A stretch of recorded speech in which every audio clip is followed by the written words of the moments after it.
Liberal TV Punjabi ਦੇ ਵਿੱਚ ਤੁਹਾਡਾ ਸਵਾਗਤ ਹੈ। ਮੈਂ ਅੰਤਰਪ੍ਰੀਤ ਸਿੰਘ ਖਹਿਰਾ।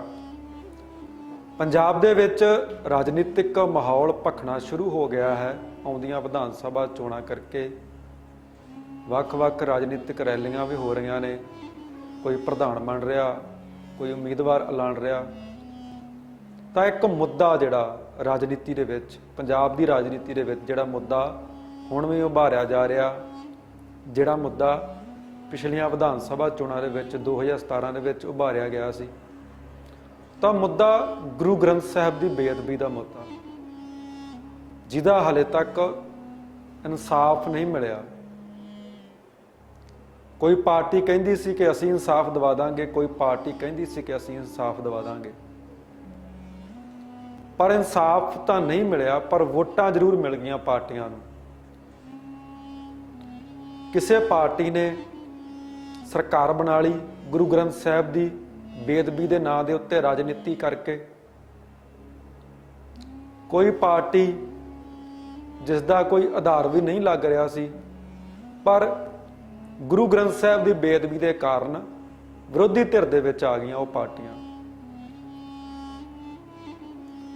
ਤਾਂ ਇਨਸਾਫ, ਜਿਸ ਤਰੀਕੇ ਨਾਲ ਮੈਂ ਪਹਿਲਾਂ ਕਿਹਾ ਕਿ ਇਨਸਾਫ ਤਾਂ ਨਹੀਂ ਮਿਲਿਆ, ਪਰ ਰਾਜਨੀਤਿਕ ਲੋਕਾਂ ਨੇ ਵੋਟਾਂ ਜ਼ਰੂਰ ਲੈ ਲਈਆਂ। ਦੇਸ਼ ਵਿਦੇਸ਼ ਵਿੱਚ ਵੱਸਦੀ ਸੰਗਤ ਨੂੰ ਅੱਜ ਕਹਿਣਾ ਚਾਹੁੰਦਾ, ਅੱਜ ਭਾਵੁਕ ਹੋਏ ਕਹਿਣਾ ਚਾਹੁੰਦਾ ਕਿ ਅੱਜ ਇੱਕ ਪੱਤਰਕਾਰ ਦੇ ਤੌਰ ਤੇ ਨਹੀਂ, ਇੱਕ ਗੁਰਸਿੱਖ ਹੋਣ ਦੇ ਨਾਤੇ ਅੱਜ ਇਸ ਮੁੱਦੇ ਨੂੰ ਲੈ ਕੇ ਆਏ ਆ ਕਿ ਗੁਰੂ ਗ੍ਰੰਥ ਸਾਹਿਬ ਦੀ ਬੇਅਦਬੀ ਦਾ ਇਨਸਾਫ ਮਿਲੇਗਾ ਕਦੋਂ। ਕਿ ਇਸੇ ਤਰੀਕੇ ਨਾਲ ਲਟਕਿਆ ਰਹੇਗਾ ਗੁਰੂ ਗ੍ਰੰਥ ਸਾਹਿਬ ਦੀ ਬੇਅਦਬੀ ਦਾ ਮਾਮਲਾ, ਕਿ ਉਹਨਾਂ ਲੋਕਾਂ ਤੱਕ, ਉਹਨਾਂ ਜੜ੍ਹਾਂ ਤੱਕ ਪਹੁੰਚਿਆ ਹੀ ਨਹੀਂ ਜਾਵੇਗਾ, ਕਦੇ ਪਹੁੰਚਣਗੇ ਹੀ ਨਹੀਂ ਜਿਨ੍ਹਾਂ ਨੇ ਗੁਰੂ ਗ੍ਰੰਥ ਸਾਹਿਬ ਦੀ ਬੇਅਦਬੀ ਕਰਵਾਈ। ਹਾਲਾਂਕਿ ਜਿਨ੍ਹਾਂ ਨੇ ਕੀਤੀ ਗ੍ਰਿਫਤਾਰ ਤਾਂ ਕਰ ਲਿਆ ਗਿਆ, ਜ਼ਮਾਨਤਾਂ ਵੀ ਦੇ ਦਿੱਤੀਆਂ ਗਈਆਂ। ਇੰਨਾ ਸੰਵੇਦਨਸ਼ੀਲ ਮਾਮਲਾ ਹੋਵੇ, ਧਾਰਮਿਕ ਆਸਥਾ ਦੇ ਨਾਲ ਜੁੜਿਆ ਮਾਮਲਾ ਹੋਵੇ, ਤਾਂ ਵੱਡੇ ਵੱਡੇ ਮਾਮਲਿਆਂ ਦੇ ਵਿੱਚ ਹੋਰ ਜਿਹੜੇ ਕਹਿੰਦੇ ਆ, ਵੱਡੇ ਮਾਮਲੇ ਜਿਹੜੇ ਆਪਣੇ ਆਪ ਨੂੰ ਕਹਿੰਦੇ ਕਿ ਇਹ ਵੱਡਾ ਮਾਮਲਾ, ਗੁਰੂ ਗ੍ਰੰਥ ਸਾਹਿਬ ਦੀ ਬੇਅਦਬੀ ਨੂੰ ਮਾਮਲਾ ਵੱਡਾ ਮਾਮਲਾ ਨਹੀਂ ਸਮਝਦੇ। ਹੋਰ ਮਾਮਲੇ ਜੇ ਕਤਲ ਦਾ ਹੋ ਗਿਆ, ਕੋਈ ਹੋਰ ਹੋ ਗਿਆ, ਜਾਂ ਕਿਸੇ ਦੇ ਇੰਡੀਵਿਜੂਅਲ ਕੋਈ ਕਿਸੇ ਤੇ ਹਮਲਾ ਹੋ ਗਿਆ, ਉਹਨਾਂ ਨੂੰ ਵੱਡਾ ਸਮਝਦੇ ਨੇ। ਉਹਨਾਂ ਮਾਮਲਿਆਂ ਦੇ ਵਿੱਚ ਤਾਂ ਵੀ ਨਹੀਂ, ਉਹਨਾਂ ਮਾਮਲਿਆਂ ਦੇ ਵਿੱਚ ਵੀ ਨਹੀਂ ਏਡੀ ਜਲਦੀ ਜ਼ਮਾਨਤ ਮਿਲਦੀ ਜਿੰਨੀ ਜਲਦੀ ਜ਼ਮਾਨਤ ਗੁਰੂ ਗ੍ਰੰਥ ਸਾਹਿਬ ਦੀ ਬੇਅਦਬੀ ਦੇ ਮਾਮਲੇ ਦੇ ਉੱਤੇ ਮਿਲ ਗਈ। ਤਾਂ ਅੱਜ ਗੁਰੂ ਗ੍ਰੰਥ ਸਾਹਿਬ ਦੀ ਬੇਅਦਬੀ ਦੇ ਮੁੱਦੇ ਦੇ ਉੱਤੇ ਗੱਲ ਕਰਾਂਗੇ ਕਿ ਕਿਵੇਂ ਰਾਜਨੀਤਿਕ ਪਾਰਟੀਆਂ ਨੇ ਮੁੱਦਾ ਬਣਾਇਆ, ਬੇਅਦਬੀ ਹੋਈ, ਉਸ ਤੋਂ ਬਾਅਦ ਕੋਈ ਵਿਰੋਧੀ ਧਿਰ ਦੇ ਵਿੱਚ ਆ ਗਿਆ, ਕਿਸੇ ਨੇ ਆਪਣੀ ਸਿਆਸੀ ਪਾਰਟੀ ਸਰਕਾਰ ਬਣਾ ਲਈ ਕਿਸੇ ਨੇ ਪੰਜਾਬ ਦੇ ਵਿੱਚ, ਪਰ ਇਨਸਾਫ ਨਹੀਂ ਮਿਲਿਆ। ਵੋਟਾਂ ਮਿਲੀਆਂ, ਵੋਟਾਂ ਲਈਆਂ ਲੋਕਾਂ ਕੋਲੋਂ, ਇਨਸਾਫ ਨਹੀਂ ਮਿਲਿਆ। ਪੰਜਾਬ ਦੇ ਵਿੱਚ ਸਭ ਤੋਂ ਵੱਡਾ, ਜੇਕਰ ਕਿਹਾ ਜਾਵੇ ਕਿ ਬਾਹਰਲੇ ਦੇਸ਼ਾਂ ਦੀ ਗੱਲ ਕੀਤੀ ਜਾਵੇ, ਤਾਂ ਜਿਹੜੇ ਵਿਦੇਸ਼ਾਂ ਦੇ ਵਿੱਚ ਵਸ ਰਹੇ ਸਿੱਖ ਨੇ ਪੰਜਾਬ ਲਈ ਬਹੁਤ ਚਿੰਤਤ ਨੇ। ਚਾਹੇ ਪੰਜਾਬ ਦੇ ਆਰਥਿਕ ਹਾਲਾਤ ਹੋਣ, ਸਮਾਜਿਕ ਹਾਲਾਤ ਹੋਣ, ਧਾਰਮਿਕ ਹਾਲਾਤ ਹੋਣ, ਤਾਂ ਉਹ ਵਿਦੇਸ਼ਾਂ ਵਿੱਚ ਵਸਦੀਆਂ ਸੰਗਤਾਂ ਨੂੰ ਜਦੋਂ ਇਹਨਾਂ ਘਟਨਾਵਾਂ ਦਾ ਪਤਾ ਲੱਗਾ, ਕੀ ਬੀਤੀ ਕਿ ਇੱਕ ਦੇਸ਼ ਜਿਹਦੇ ਵਿੱਚ ਅਸੀਂ ਬੇਗਾਨੇ ਆ, ਉਹਨਾਂ ਦੇਸ਼ਾਂ ਦੇ ਵਿੱਚ ਗੁਰੂ ਗ੍ਰੰਥ ਸਾਹਿਬ ਦਾ ਇੰਨਾ ਅਦਬ, ਇੰਨਾ ਸਤਿਕਾਰ, ਤੇ ਜਿਹੜਾ ਸਾਡਾ ਦੇਸ਼ ਹੀ ਆਪਣਾ, ਜਿਸ ਦੇਸ਼ ਵਾਸਤੇ ਸਿੱਖਾਂ ਨੇ ਕੁਰਬਾਨੀਆਂ ਕੀਤੀਆਂ, ਜਿਸ ਦੇਸ਼ ਨੂੰ ਆਜ਼ਾਦ ਕਰਾਉਣ ਦੇ ਵਿੱਚ ਸਿੱਖਾਂ ਦਾ ਵੱਡਮੁੱਲਾ ਯੋਗਦਾਨ ਰਿਹਾ ਹੋਵੇ, ਉਸ ਦੇਸ਼ ਦੇ ਵਿੱਚ, ਉਸ ਪੰਜਾਬ ਦੇ ਵਿੱਚ ਗੁਰੂ ਗ੍ਰੰਥ ਸਾਹਿਬ ਦੀ ਬੇਅਦਬੀ ਹੋ ਜਾਣੀ, ਤਾਂ ਫਿਰ ਇਨਸਾਫ ਵੀ ਨਹੀਂ ਮਿਲਣਾ। ਤਾਂ ਹੁਣ ਅੱਜ 6 ਸਾਲ ਦਾ ਲਗਭਗ ਸਮਾਂ ਹੋ ਚੁੱਕਿਆ ਗੁਰੂ ਗ੍ਰੰਥ ਸਾਹਿਬ ਦੀ ਬੇਅਦਬੀ ਹੋਈ ਨੂੰ। ਪਰ ਉਸੇ ਤਰੀਕੇ ਨਾਲ ਹੀ ਲਟਕ ਰਿਹਾ ਜਿਸ ਤਰੀਕੇ ਨਾਲ 2015 ਦੇ ਵਿੱਚ ਸੀ। ਜਦ ਭਾਵਕ ਬੰਦਾ ਹੋ ਜਾਂਦਾ ਜਦੋਂ ਗੁਰੂ ਦਾ ਮਾਮਲਾ ਹੋਵੇ, ਗੁਰੂ ਦੇ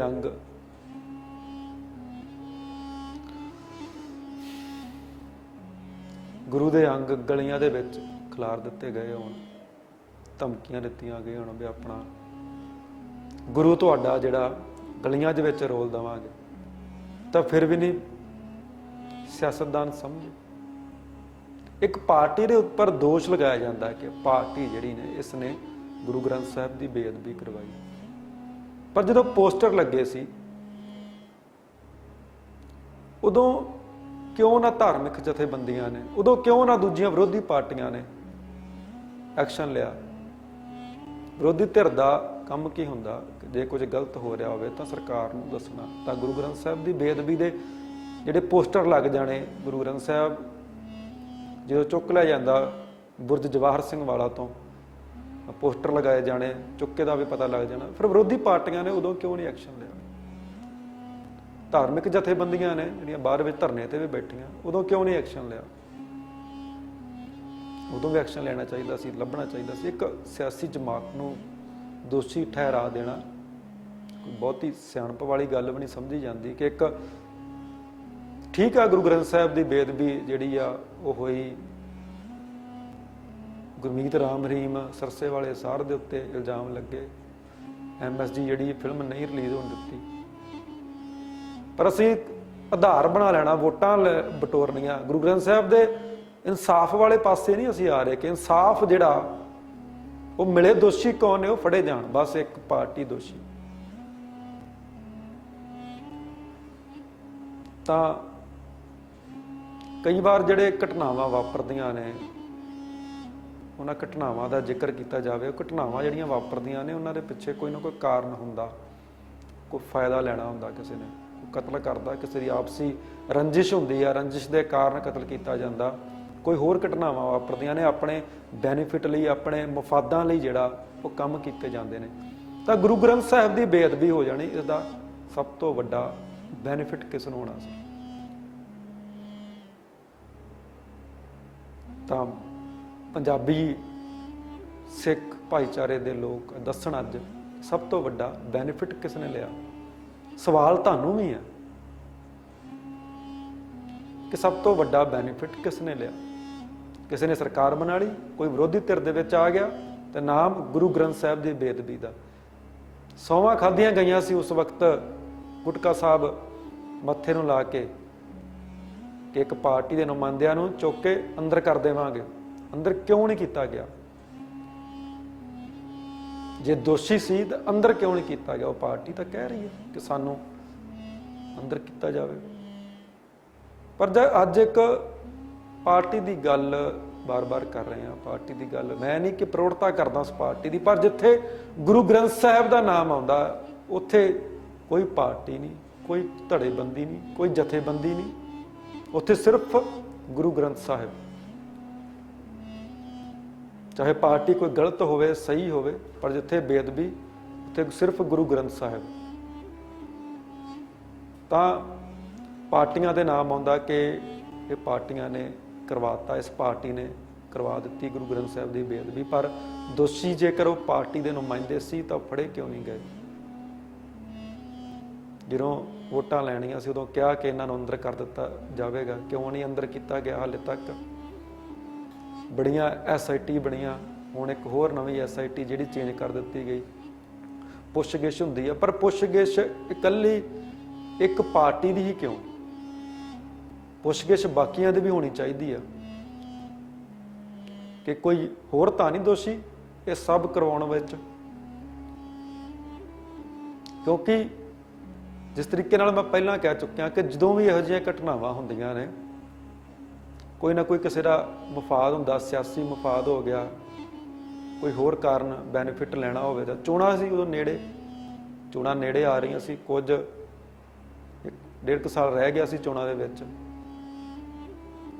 ਤਾਂ ਕੀ ਚੋਣਾਂ ਦੇ ਵਿੱਚ ਫਾਇਦਾ ਲੈਣ ਵਾਸਤੇ ਗੁਰੂ ਗ੍ਰੰਥ ਸਾਹਿਬ ਦੀ ਬੇਅਦਬੀ ਕਰਵਾਈ ਗਈ। ਇਹਨਾਂ ਸਵਾਲਾਂ ਦੇ ਜਵਾਬ ਕੌਣ ਦੇਵੇਗਾ? ਇਹ ਕੌਣ ਪੁੱਛੇਗਾ ਕਿ ਗੁਰੂ ਗ੍ਰੰਥ ਸਾਹਿਬ ਦੀ ਜਿਹੜੀ ਬੇਅਦਬੀ ਹੋਈ ਸੀ, ਕਿਹਦੇ ਕਿਹਦੇ ਫਾਇਦੇ ਰਹੇ, ਕਿਸ ਕਿਸ ਨੇ ਫਾਇਦੇ ਲਏ ਗੁਰੂ ਗ੍ਰੰਥ ਸਾਹਿਬ ਦੀ ਬੇਅਦਬੀ ਤੋਂ? ਜੇਕਰ ਤੱਥਾਂ ਦੇ ਆਧਾਰ ਤੇ ਗੱਲ ਕੀਤੀ ਜਾਵੇ ਤਾਂ ਇਕੱਲੀ ਗੁਰੂ ਗ੍ਰੰਥ ਸਾਹਿਬ ਦੀ ਬੇਅਦਬੀ ਨਹੀਂ ਹੋਈ ਪੰਜਾਬ ਦੇ ਵਿੱਚ। ਮੁਸਲਮਾਨ ਭਾਈਚਾਰੇ ਦੇ ਧਾਰਮਿਕ ਗ੍ਰੰਥ ਕੁਰਾਨ ਸ਼ਰੀਫ ਦੀ ਬੇਅਦਬੀ ਹੁੰਦੀ ਹੈ ਮਲੇਰਕੋਟਲਾ ਦੇ ਵਿੱਚ। ਹਿੰਦੂ ਧਾਰਮਿਕ ਗ੍ਰੰਥਾਂ ਦੀ ਬੇਅਦਬੀ ਹੁੰਦੀ ਹੈ ਪੰਜਾਬ ਦੇ ਵਿੱਚ ਵੱਖ-ਵੱਖ ਜ਼ਿਲ੍ਹਿਆਂ ਦੇ ਵਿੱਚ। ਤਾਂ ਪਹਿਲੀ ਗੱਲ ਤਾਂ ਇਹ ਕਿ ਉਹਨਾਂ ਧਾਰਮਿਕ ਗ੍ਰੰਥਾਂ ਬਾਰੇ ਉਸ ਪੱਧਰ ਤੇ ਆਵਾਜ਼ ਕਿਉਂ ਨਹੀਂ ਚੁੱਕੀ ਗਈ ਜਿਸ ਪੱਧਰ ਤੇ ਗੁਰੂ ਗ੍ਰੰਥ ਸਾਹਿਬ ਦੀ ਬੇਅਦਬੀ ਦੀ ਆਵਾਜ਼ ਚੁੱਕੀ ਗਈ? ਕੀ ਹੱਲੇ ਵੀ ਅਸੀਂ ਉਹਨਾਂ ਭਾਈਚਾਰਿਆਂ ਨੂੰ ਮਿਨੋਰਿਟੀ ਮੰਨਦੇ ਹਾਂ ਪੰਜਾਬ ਦੇ ਵਿੱਚ? ਘੱਟ ਗਿਣਤੀ ਮੰਨਿਆ ਜਾਂਦਾ ਉਹਨਾਂ ਭਾਈਚਾਰਿਆਂ ਨੂੰ। ਉਸ ਭਾਈਚਾਰੇ ਦੇ ਲਈ ਕਿਉਂ ਨਹੀਂ ਇੰਨੀ ਆਵਾਜ਼ ਬੁਲੰਦ ਕੀਤੀ ਗਈ? ਕਿ ਸਿੱਖਾਂ ਦੀ ਗਿਣਤੀ ਜ਼ਿਆਦਾ ਸੀ ਤਾਂ ਕਰਕੇ ਗੁਰੂ ਗ੍ਰੰਥ ਸਾਹਿਬ ਦੀ ਬੇਅਦਬੀ ਨੂੰ ਮੁੱਦਾ ਬਣਾ ਲਿਆ ਗਿਆ, ਇੱਕ ਚੋਣ ਮੁੱਦਾ ਬਣ ਗਿਆ। ਤਾਂ ਜਿਸ ਤਰੀਕੇ ਨਾਲ ਮੈਂ ਪਹਿਲਾਂ ਕਿਹਾ ਕਿ ਤੱਥਾਂ ਦੇ ਆਧਾਰ ਤੇ ਮਲੇਰਕੋਟਲਾ ਦੇ ਵਿੱਚ ਬੇਅਦਬੀ ਹੁੰਦੀ ਆ ਕੁਰਾਨ ਸ਼ਰੀਫ ਦੀ। ਨਾਮ ਕਿਸ ਦਾ ਹੁੰਦਾ? ਦਿੱਲੀ ਤੋਂ ਵਿਧਾਇਕ ਨਰੇਸ਼ ਯਾਦਵ, ਆਮ ਆਦਮੀ ਪਾਰਟੀ ਦੇ ਵਿਧਾਇਕ ਦਿੱਲੀ ਤੋਂ ਨਰੇਸ਼ ਯਾਦਵ, ਜਿਨ੍ਹਾਂ ਦਾ ਨਾਮ ਜੁੜਦਾ ਹੈ ਕੁਰਾਨ ਸ਼ਰੀਫ ਦੀ ਬੇਅਦਬੀ ਦੇ ਮਾਮਲੇ ਦੇ ਵਿੱਚ। ਉਹ ਵਿਅਕਤੀ ਜਿਹੜਾ ਗ੍ਰਿਫਤਾਰ ਕੀਤਾ ਗਿਆ ਸੀ, ਉਹ ਵਿਅਕਤੀ ਨੇ ਕੈਮਰੇ ਦੇ ਉੱਤੇ ਕਿਹਾ ਕਿ ਨਰੇਸ਼ ਯਾਦਵ ਨੇ 1 ਕਰੋੜ ਰੁਪਇਆ ਉਸ ਨੂੰ ਆਫਰ ਕੀਤਾ ਸੀ, 1 ਕਰੋੜ ਰੁਪਏ ਦਾ ਲਾਲਚ ਦਿੱਤਾ ਸੀ, ਤਾਂ ਕਰਕੇ ਕੁਰਾਨ ਸ਼ਰੀਫ ਦੀ ਬੇਅਦਬੀ ਕੀਤੀ ਗਈ ਮਲੇਰਕੋਟਲਾ ਦੇ ਵਿੱਚ। ਪਰ ਸਭ ਕੁਝ ਭੁਲਾ ਲਿਆ ਗਿਆ ਗੁਰੂ ਗ੍ਰੰਥ ਸਾਹਿਬ ਦੀ ਬੇਅਦਬੀ ਦਾ ਕਰਕੇ। ਉਹ ਵਿਧਾਇਕ ਨੂੰ ਵੀ ਪਿੱਛੇ ਕਰ ਦਿੱਤਾ ਗਿਆ। ਪਤਾ ਨਹੀਂ ਲੱਗਾ ਬਾਅਦ ਵਿੱਚ ਗੁਰੂ ਗ੍ਰੰਥ ਸਾਹਿਬ ਦੀ ਬੇਅਦਬੀ ਦਾ ਮਾਮਲਾ ਉਛਾਲ ਲਿਆ ਗਿਆ। ਕਿ ਉਹਨਾਂ ਵਿਅਕਤੀਆਂ ਦੀ ਪੁੱਛਗਿੱਛ ਨਹੀਂ ਹੋਣੀ ਚਾਹੀਦੀ ਸੀ, ਉਹਨਾਂ ਪਾਰਟੀਆਂ ਦੇ ਨੁਮਾਇੰਦਿਆਂ ਦੀ ਪੁੱਛਗਿੱਛ ਨਹੀਂ ਹੋਣੀ ਚਾਹੀਦੀ ਸੀ, ਜਿਹੜੇ ਪਾਰਟੀ ਦੇ ਨੁਮਾਇੰਦੇ ਪਹਿਲਾਂ ਵੀ ਧਾਰਮਿਕ ਗ੍ਰੰਥਾਂ ਦੀ ਬੇਅਦਬੀ ਦੇ ਵਿੱਚ ਇਨਵੋਲਵ ਰਹੇ ਹੋਣ। ਇੱਕ ਪਾਰਟੀ ਜਿਸ ਉੱਤੇ ਇਲਜ਼ਾਮ ਲੱਗਦੇ ਨੇ ਕਿ ਉਹ ਪਾਰਟੀ, ਕਿ ਉਹ ਵਿਅਕਤੀ ਕੋਈ ਚਾਹੇਗਾ ਕਿ ਜੇ ਗੁਰੂ ਗ੍ਰੰਥ ਸਾਹਿਬ ਦੀ ਬੇਅਦਬੀ ਹੁੰਦੀ ਆ ਜਾਂ ਕੋਈ ਹੋਰ ਅਜਿਹੀ ਘਟਨਾ ਚੋਣਾਂ ਦੇ ਨੇੜੇ, ਜਦੋਂ ਥੋੜਾ ਹੀ ਸਮਾਂ ਰਹਿ ਗਿਆ ਹੋਵੇ ਚੋਣਾਂ ਦੇ ਵਿੱਚ, ਤਾਂ ਪੰਜਾਬ ਦੇ ਵਿੱਚ ਅਜਿਹੀ ਘਟਨਾ ਵਾਪਰ ਜਾਵੇ ਕਿ ਉਸ ਨੂੰ ਨੁਕਸਾਨ ਹੋਵੇ ਸਿਆਸੀ ਤੌਰ ਤੇ, ਉਸ ਨੂੰ ਨੁਕਸਾਨ ਹੋਵੇ ਨਿੱਜੀ ਤੌਰ ਤੇ, ਤਾਂ ਕੋਈ ਵੀ ਨਹੀਂ ਚਾਹੇਗਾ ਕਿ ਅਜਿਹੀ ਵੱਡੀ ਘਟਨਾ। ਬਹੁਤ ਸਾਰਾ ਕ੍ਰਾਈਮ ਹੁੰਦਾ ਰਹਿੰਦਾ ਹੈ ਭਾਰਤ ਦੇ ਅੰਦਰ, ਹੁੰਦਾ ਪੰਜਾਬ ਦੇ ਅੰਦਰ ਹੁੰਦਾ। ਤਾਂ ਵੱਡੇ ਵੱਡੇ ਦੇਸ਼ ਜਿਹੜੇ 1 ਨੰਬਰ ਤੇ ਜਿਨ੍ਹਾਂ ਦੀਆਂ ਫੌਜਾਂ ਗਿਣੀਆਂ ਜਾਂਦੀਆਂ ਨੇ, 1 ਨੰਬਰ ਤੇ ਜਿਨ੍ਹਾਂ ਦੇ ਗਿਣੇ ਜਾਂਦੇ ਨੇ ਕਿ ਪੁਲਿਸ 1 ਨੰਬਰ ਦੀ ਆ, ਉਹਨਾਂ ਦੇਸ਼ਾਂ ਦੇ ਵਿੱਚ ਵੀ ਬਹੁਤ ਸਾਰਾ ਕ੍ਰਾਈਮ ਹੁੰਦਾ ਹੈ। ਕ੍ਰਾਈਮ ਹਰ ਜਗ੍ਹਾ ਹੁੰਦਾ ਹੈ, ਪਰ ਗੁਰੂ ਗ੍ਰੰਥ ਸਾਹਿਬ ਦੀ ਬੇਅਦਬੀ ਐਡਾ ਵੱਡਾ ਕ੍ਰਾਈਮ ਹੋ ਜਾਣਾ, ਇੱਕ ਧਾਰਮਿਕ ਗ੍ਰੰਥ ਦੀ ਬੇਅਦਬੀ ਹੋ ਜਾਣੀ, ਤਾਂ ਉਹ ਵੀ ਇਸ ਲੈਵਲ ਦੇ ਉੱਤੇ ਕਿ ਪਹਿਲਾਂ ਸਰੂਪ ਚੱਕ ਲਏ ਜਾਣੇ, ਫਿਰ ਪੋਸਟਰ ਲਗਾ ਦਿੱਤੇ ਜਾਣੇ, ਫਿਰ ਕਹਿਣਾ ਲੱਭ ਲਓ, ਤਾਂ ਫਿਰ ਗਲੀਆਂ ਦੇ ਵਿੱਚ ਪੱਤਰੇ ਜਿਹੜੇ ਆ ਉਹ ਖਿਲਾਰ ਦਿੱਤੇ ਜਾਣੇ। ਕੀ ਕੋਈ ਵਿਅਕਤੀ, ਕੋਈ ਸਿਆਸੀ ਪਾਰਟੀ ਅਜਿਹਾ ਚਾਹੇਗੀ ਕਿ ਮੇਰਾ ਇੰਨਾ ਵੱਡਾ ਨੁਕਸਾਨ ਹੋ ਜਾਏ ਗੁਰੂ ਗ੍ਰੰਥ ਸਾਹਿਬ ਦੀ ਬੇਅਦਬੀ ਕਾਰਨ? ਕੀ ਕੋਈ ਸੋਚੇਗਾ ਕਿ ਮੈਂ ਐਡਾ ਵੱਡਾ ਸਟੈਪ ਚੱਕ ਲਵਾਂ ਕਿ ਗੁਰੂ ਗ੍ਰੰਥ ਸਾਹਿਬ ਦੀ ਬੇਅਦਬੀ ਕਰਾ ਲਵਾਂ? ਜਿਹੜੀ ਪਾਰਟੀ ਪੰਥ ਦਾ ਹੋਕਾ ਦਿੰਦੀ, ਜਿਹੜੀ ਪਾਰਟੀ ਚੱਲਦੀ ਹੀ ਪੰਥ ਦੇ ਨਾਂ ਦੇ ਉੱਤੇ ਆ, ਜਿਹੜੀ ਪਾਰਟੀ ਚੱਲਦੀ ਹੀ ਗੁਰੂ ਗ੍ਰੰਥ ਸਾਹਿਬ ਦੇ ਸੰਕਲਪ ਨੂੰ ਲੈ ਕੇ ਆ, ਜਿਸ ਦੇ ਨੁਮਾਇੰਦੇ ਸਿੱਖਾਂ ਲਈ ਸਭ ਤੋਂ ਵੱਡੀ ਜਮਾਤ ਦੇ ਵਿੱਚ ਹੋਣ, ਮੈਂਬਰ ਹੋਣ, ਤਾਂ ਕੀ ਉਹ ਚਾਹੇਗੀ ਉਹ ਪਾਰਟੀ ਕਿ ਇਸ ਸਭ ਦੇ ਨਾਲ ਨੁਕਸਾਨ ਹੋਵੇ? ਇੱਕ ਪਾਰਟੀ ਦਾ ਨੁਕਸਾਨ ਨਹੀਂ ਹੁੰਦਾ ਹੋਇਆ, ਉਸ ਜਮਾਤ ਦੇ ਉੱਤੇ ਵੀ, ਸਿੱਖਾਂ ਦੀ ਸਰਬੋਤਮ ਜਮਾਤ ਸ਼੍ਰੋਮਣੀ ਕਮੇਟੀ ਦੇ ਉੱਤੇ ਵੀ ਦੋਸ਼ ਲੱਗੇ। ਤਾਂ ਕੋਈ ਨਹੀਂ ਚਾਹੇਗਾ ਕਿ ਐਡਾ ਵੱਡਾ ਕੋਈ ਪੰਜਾਬ ਦੇ ਵਿੱਚ ਅਜਿਹੀ ਘਟਨਾ, ਐਡੀ ਵੱਡੀ ਘਟਨਾ ਹੋ ਜਾਵੇ। ਕੋਈ ਚਾਹੇਗਾ ਕਿ ਮੇਰਾ ਇੰਨਾ ਵੱਡਾ ਨੁਕਸਾਨ ਜਿਹੜਾ ਉਹ ਹੋ ਜਾਵੇ। ਪਰ ਵੋਟਾਂ ਲਈਆਂ ਗਈਆਂ ਜਿਸ ਤਰੀਕੇ ਨਾਲ, ਮੈਂ ਕਿਹਾ ਇੱਕ ਮੁੱਦਾ ਬਣਾ ਲਿਆ ਗਿਆ, ਇਨਸਾਫ ਨਹੀਂ ਮਿਲਿਆ, ਮੁੱਦਾ ਬਣਾ ਲਿਆ ਗਿਆ। ਤਾਂ ਉਹਨਾਂ ਪਾਰਟੀਆਂ ਦੀ, ਉਹਨਾਂ ਵਿਰੋਧੀ ਪਾਰਟੀਆਂ ਦੀ, ਉਹਨਾਂ ਜਿਨ੍ਹਾਂ ਨੇ ਸਰਕਾਰਾਂ ਬਣਾ ਲਈਆਂ, ਜਿਹੜਾ ਵਿਰੋਧੀ ਧਿਰ ਦੇ ਵਿੱਚ ਆ ਗਿਆ, ਉਹਨਾਂ ਦੀ ਜਾਂਚ ਵੀ ਹੋਣੀ ਚਾਹੀਦੀ। ਕਿਤੇ ਇਹ ਤਾਂ ਨਹੀਂ ਦੋਸ਼ੀ, ਕਿਤੇ ਸੋਚੀ ਸਮਝੀ ਸਾਜ਼ਿਸ਼ ਤਾਂ ਨਹੀਂ ਸੀ। ਇੱਕ ਪਾਰਟੀ ਨੂੰ ਟਾਰਗੇਟ ਕਰਨਾ, ਜਿਹੜੀ ਪਾਰਟੀ ਲੰਮੇ ਸਮੇਂ ਤੋਂ ਪੰਜਾਬ ਦੇ ਵਿੱਚ ਰਾਜ ਕਰ ਰਹੀ ਸੀ, ਉਸ ਨੂੰ ਟਾਰਗੇਟ ਕਰਕੇ ਤਾਂ ਪੰਥ, ਜਿਹੜੀ ਪਾਰਟੀ ਪੰਥ ਦੇ ਨਾਮ ਦੇ ਉੱਤੇ ਚੱਲਦੀ ਹੈ, ਜਿਸ ਤਰੀਕੇ ਨਾਲ ਮੈਂ ਪਹਿਲਾਂ ਕਿਹਾ ਕਿ ਉਹ ਪਾਰਟੀ ਪੰਥ ਦੇ ਨਾਮ ਦੇ ਉੱਤੇ ਚੱਲਦੀ ਹੈ, ਉਸ ਪਾਰਟੀ ਨੂੰ ਟਾਰਗੇਟ ਕਰਕੇ ਪੰਥ ਦਾ ਪਹਿਰੇਦਾਰ ਜਿਹੜੀ ਪਾਰਟੀ ਆ ਉਸ ਨੂੰ ਪਿੱਛੇ ਕਰਕੇ, ਉਹਨੂੰ ਹਟਾ ਕੇ ਤੇ ਆਪ ਉੱਥੇ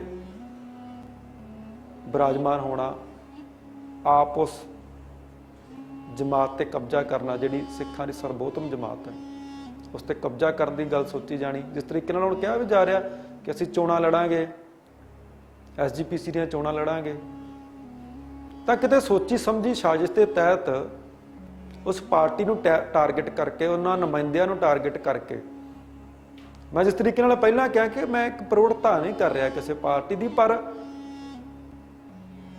ਅਸੀਂ ਵਿਸ਼ਵਾਸ ਵੀ ਨਹੀਂ ਕਰ ਸਕਦੇ ਨਾ ਕਿ ਆਉਣ ਵਾਲੇ ਸਮੇਂ ਦੇ ਵਿੱਚ ਜੇਕਰ ਦੂਜੀਆਂ ਧਿਰਾਂ ਕਾਬਜ਼ ਹੁੰਦੀਆਂ ਨੇ ਤਾਂ ਉਹ ਸਿੱਖਾਂ ਦੇ ਨਾਲ ਕੀ ਕਰਨਗੀਆਂ। ਦੇਖ ਤਾਂ ਅਸੀਂ ਪਹਿਲਾਂ ਵੀ ਬਹੁਤ ਕੁਝ ਲਿਆ ਹੈ, ਤੁਸੀਂ ਵੀ ਸਭ ਜਾਣਦੇ ਹੋ, ਪੰਜਾਬ ਵਾਸੀ ਸਭ ਜਾਣਦੇ ਨੇ, ਦੇਸ਼ ਵਿਦੇਸ਼ ਵਿੱਚ ਵਸ ਰਹੀਆਂ ਸੰਗਤਾਂ ਵੀ ਜਾਣਦੀਆਂ ਨੇ ਕਿ ਪਹਿਲਾਂ ਕੀ ਹੋਇਆ। ਤਾਂ ਸੋਚੀ ਸਮਝੀ ਸਾਜ਼ਿਸ਼ ਦੇ ਤਹਿਤ ਉਸ ਪਹਿਰੇਦਾਰ ਨੂੰ ਹਟਾ ਕੇ, ਜਦੋਂ ਪਹਿਰੇਦਾਰ ਹੀ ਨਹੀਂ ਰਿਹਾ ਤਾਂ ਫਿਰ ਤਾਂ ਜਿੱਥੇ ਮਰਜ਼ੀ ਕਬਜ਼ਾ ਕਰ ਲਓ। ਜਿਸ ਤਰੀਕੇ ਨਾਲ ਹੁਣ ਇੱਕ ਦੇਸ਼ ਦੇ ਵਿੱਚ ਹੋਇਆ ਕਿ ਪਹਿਰੇਦਾਰ ਭੱਜ ਗਿਆ ਤੇ ਕਬਜ਼ਾ ਹੋ ਗਿਆ ਦੇਸ਼ ਦੇ ਉੱਤੇ। ਜਦੋਂ ਪਹਿਰੇਦਾਰ ਹੀ ਨਹੀਂ ਹੋਵੇਗਾ ਤਾਂ ਫਿਰ ਜਿੱਥੇ ਮਰਜ਼ੀ ਕਬਜ਼ਾ ਕਰ ਲਓ, ਜਿਹੜੀ ਮਰਜ਼ੀ ਪਾਰਟੀ ਕਬਜ਼ਾ ਕਰ ਲੇ। ਪਰ ਦੁੱਖ ਦੀ ਗੱਲ ਇਹ ਆ, ਚਾਹੇ ਰਾਜਨੀਤੀ ਕਰਦੀ ਹੋਵੇ ਕੋਈ ਵੀ ਪਾਰਟੀ, ਕੋਈ ਤੋਂ ਮਤਲਬ ਕੋਈ ਵੀ ਪਾਰਟੀ ਚਾਹੇ ਰਾਜਨੀਤੀ ਕਰ ਰਹੀ ਹੋਵੇ ਗੁਰੂ ਗ੍ਰੰਥ ਸਾਹਿਬ ਦੇ ਨਾਂ ਤੇ, ਚਾਹੇ ਕੋਈ ਵੀ ਹੋਵੇ, ਉਹ ਰਾਜਨੀਤੀ ਨਹੀਂ, ਇਨਸਾਫ ਚਾਹੀਦਾ। ਤੇ ਇਨਸਾਫ ਕਦੋਂ ਮਿਲੇਗਾ? ਲੱਗਦਾ ਨਹੀਂ ਕਦੇ ਮਿਲੇਗਾ। ਇੱਕ ਪਾਰਟੀ ਦਾ ਜ਼ਿਕਰ ਕੀਤਾ ਸੀ, ਇੱਕ ਨੁਮਾਇੰਦੇ ਦਾ ਜ਼ਿਕਰ ਕੀਤਾ ਸੀ ਕਿ ਉਹ ਨੁਮਾਇੰਦਾ ਧਾਰਮਿਕ ਗ੍ਰੰਥਾਂ ਦੀ ਬੇਅਦਬੀ ਕਰਾਉਣ ਦੇ ਵਿੱਚ ਨਾਮ ਸ਼ਾਮਿਲ ਹੈ। ਪਰ ਕਿਉਂ ਨਹੀਂ ਪੁੱਛਗਿੱਛ ਕੀਤੀ? ਕਿਉਂ ਨਹੀਂ ਉਹਨਾਂ ਨੂੰ ਜਾਂਚ ਦੇ ਵਿੱਚ ਸ਼ਾਮਿਲ ਕੀਤਾ ਗਿਆ?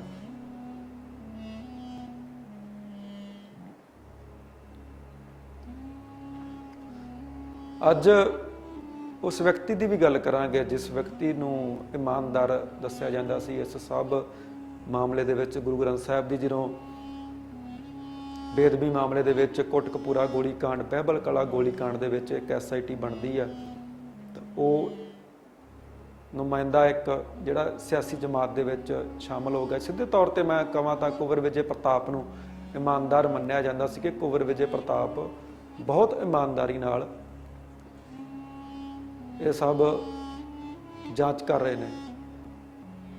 ਪਰ ਕੁੰਵਰ ਵਿਜੇ ਪ੍ਰਤਾਪ ਵੱਲੋਂ ਵੀ ਇੱਕ ਹੀ ਪਾਰਟੀ ਤੇ ਟਾਰਗੇਟ ਕੀਤਾ ਗਿਆ, ਇੱਕ ਹੀ ਵਿਅਕਤੀ ਤੇ ਟਾਰਗੇਟ ਕੀਤਾ ਗਿਆ। ਕਿਉਂ? ਕੁੰਵਰ ਵਿਜੇ ਪ੍ਰਤਾਪ ਨੇ ਹੋਰਾਂ ਨੂੰ ਕਿਉਂ ਨਹੀਂ ਟਾਰਗੇਟ ਕੀਤਾ? ਹਾਲਾਂਕਿ ਕੁੰਵਰ ਵਿਜੇ ਪ੍ਰਤਾਪ ਵੱਲੋਂ ਨਾਮ ਨਹੀਂ ਲਏ ਜਾਂਦੇ ਕਿ ਕੌਣ ਨੇ, ਹਾਲੇ ਤੱਕ ਕੋਈ ਖੁਲਾਸਾ ਨਹੀਂ ਕੀਤਾ ਗਿਆ। ਖੁਲਾਸਾ ਕਰਨਾ ਕਦੋਂ ਆ? ਜੇਕਰ ਉਹ ਦੋਸ਼ੀ ਨੇ, ਜੇ ਉਹ ਪਾਰਟੀ ਦੋਸ਼ੀ ਹੈ ਜਿਹੜੀ ਉਸ ਵਕਤ ਸੱਤਾ ਤੇ ਕਾਬਜ਼ ਸੀ, ਤਾਂ ਕਦੋਂ ਖੁਲਾਸਾ ਕਰਨਾ? ਨਾਮ ਨਹੀਂ ਲਏ ਜਾਂਦੇ ਉਹਨਾਂ ਦੇ, ਜਦੋਂ SIT ਦੇ ਚਲਾਨ ਦੇ ਵਿੱਚ, SIT ਦੀਆਂ ਰਿਪੋਰਟਾਂ ਦੇ ਵਿੱਚ ਨਾਮ ਵੀ ਨਹੀਂ ਲਿਖੇ ਜਾਂਦੇ। ਫਿਰ ਟਾਰਗੇਟ ਕਿਸ ਗੱਲ ਦਾ? ਜੇਕਰ ਉਹ ਦੋਸ਼ੀ ਨਹੀਂ ਹੈ ਫਿਰ ਪੁੱਛਗਿੱਛ ਕਿਸ ਗੱਲ ਦੀ? ਤਾਂ ਕੁੰਵਰ ਵਿਜੇ ਪ੍ਰਤਾਪ ਦੀ ਗੱਲ ਕਰ ਰਹੇ ਸੀ ਕਿ ਕੁੰਵਰ ਵਿਜੇ ਪ੍ਰਤਾਪ ਵੱਲੋਂ ਕਿਹਾ ਜਾਂਦਾ ਸੀ ਮੈਨੂੰ ਧਮਕੀਆਂ ਮਿਲਦੀਆਂ ਨੇ, ਮੈਨੂੰ ਟਾਰਗੇਟ ਕੀਤਾ ਜਾਂਦਾ ਹੈ। ਪਰ ਕਿਉਂ ਕੁੰਵਰ ਵਿਜੇ ਪ੍ਰਤਾਪ ਵੱਲੋਂ ਉਹ ਖੁਲਾਸੇ ਨਹੀਂ ਕੀਤੇ ਗਏ? ਕਿ ਕੁੰਵਰ ਵਿਜੇ ਪ੍ਰਤਾਪ ਦੀ ਸਿੱਟ ਜਿਹੜੀ SIT ਦੀ ਰਿਪੋਰਟ ਜਿਹੜੀ ਆ ਹਾਈ ਕੋਰਟ ਤੋਂ ਖਾਰਜ ਹੋ ਜਾਂਦੀ ਆ, ਅਸਤੀਫਾ ਦੇ ਦਿੰਦੇ ਨੇ, ਫਿਰ ਰਾਜਨੀਤਿਕ ਪਾਰਟੀ ਦੇ ਵਿੱਚ ਪੈਰ ਧਰਦੇ ਨੇ, ਤੇ ਉਹੀ ਰਾਜਨੀਤਿਕ ਪਾਰਟੀ ਜਿਸ ਦੇ ਵਿਧਾਇਕ ਦੇ ਉੱਤੇ ਧਾਰਮਿਕ ਗ੍ਰੰਥ ਦੀ ਬੇਅਦਬੀ ਕਰਨ ਦੇ ਦੋਸ਼ ਲੱਗੇ, ਜਿਸ ਨੂੰ ਦਿੱਲੀ ਤੋਂ ਪੰਜਾਬ ਪੁਲਿਸ ਗ੍ਰਿਫਤਾਰ ਵੀ ਕਰਕੇ ਲਿਆਈ, ਨਰੇਸ਼ ਯਾਦਵ ਨੂੰ। ਤਾਂ ਕੁੰਵਰ ਵਿਜੇ ਪ੍ਰਤਾਪ ਇਮਾਨਦਾਰੀ ਕਰਕੇ ਇੱਕ ਪਾਰਟੀ ਦੇ ਵਿੱਚ ਸ਼ਾਮਲ ਹੁੰਦੇ ਨੇ। ਤਾਂ ਜਿੱਦਣ ਸ਼ਾਮਲ ਹੁੰਦੇ ਨੇ ਕਹਿੰਦੇ ਗੁਰੂ ਗ੍ਰੰਥ ਸਾਹਿਬ ਦੀ ਬੇਅਦਬੀ ਦਾ ਇਨਸਾਫ ਅਸੀਂ ਦਿਵਾਵਾਂਗੇ, ਚੋਣ ਮੁੱਦਾ ਫਿਰ ਬਣਾ ਲਿਆ।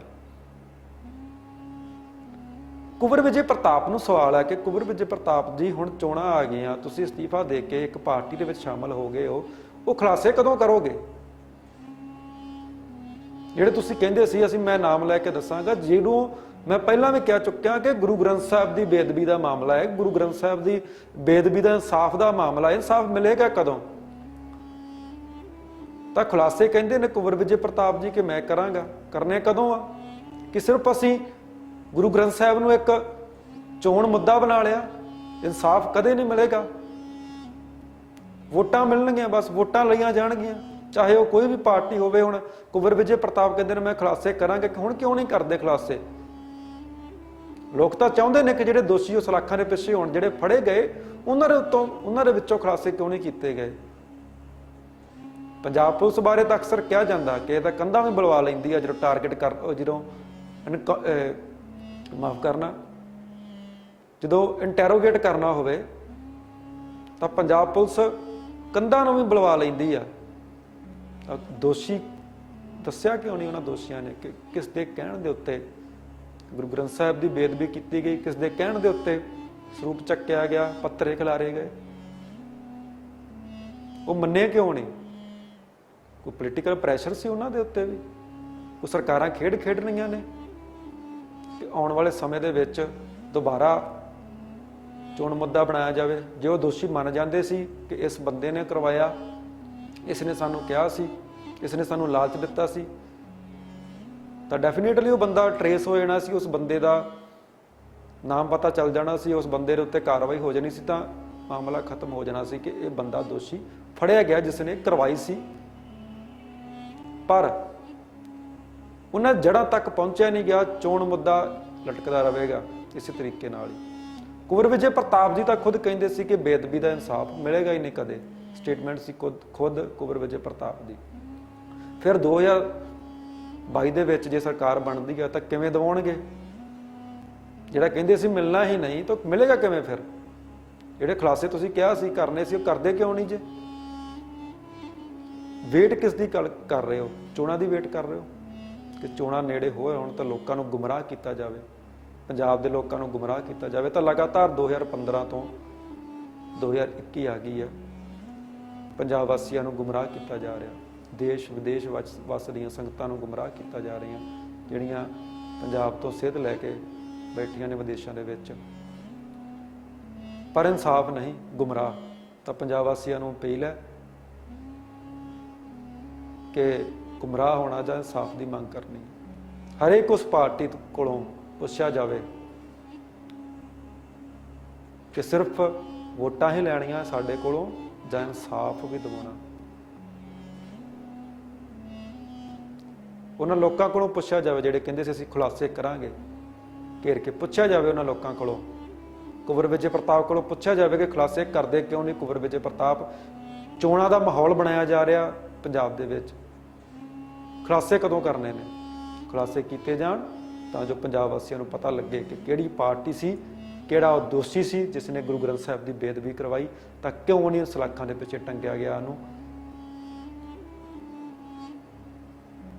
ਪੰਜਾਬ ਵਾਸੀ ਪੁੱਛਣ ਉਹਨਾਂ ਲੋਕਾਂ ਨੂੰ, ਜਿਹੜਾ ਦੋਸ਼ੀ ਆ ਉਸ ਨੂੰ ਸਲਾਖਾਂ ਦੇ ਪਿੱਛੇ ਟੰਗਿਆ ਜਾਵੇ, ਸਖਤ ਤੋਂ ਸਖਤ ਉਹਨਾਂ ਲੋਕਾਂ ਤੇ ਕਾਰਵਾਈ ਕੀਤੀ ਜਾਵੇ। ਸਿਰਫ ਮੁੱਦਾ ਹੀ ਨਾ ਬਣਾ ਲਿਆ ਜਾਵੇ, ਸਿਰਫ ਵੋਟਾਂ ਹੀ ਨਾ ਲਈਆਂ ਜਾਣ।